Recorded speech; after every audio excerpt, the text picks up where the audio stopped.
In this video, we are going to show you how to add a layer in CorelDRAW. Now, as you can see here, we don't have anything. Usually you're going to see something here, but if you don't see anything here, don't worry, don't panic. It's pretty simple to remedy this so that you can add a layer. So by default, when we create a new project, right, a new save file, the default palette here is going to be layer 1. This is your default layer. This is your foundational layer. Now, how do we add more layers to your project, to your file? It's quite simple. If you don't see anything here that you can access the layers to, all you need to do is go to the main menu up top and click Window. When you click Window, this pop-up will appear.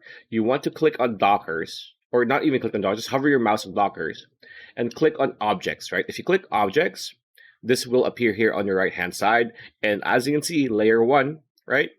This is our layer 1. How do we add another one? You want to look towards the bottom of that toolbox. And if you hover your mouse here, it says new layer. All you need to do is click this like so.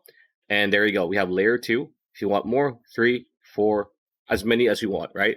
That is how you do it. Pretty much it. That's a video. Hope you liked it. Like, comment, share, subscribe, ring that bell icon. I'll see you on the next video.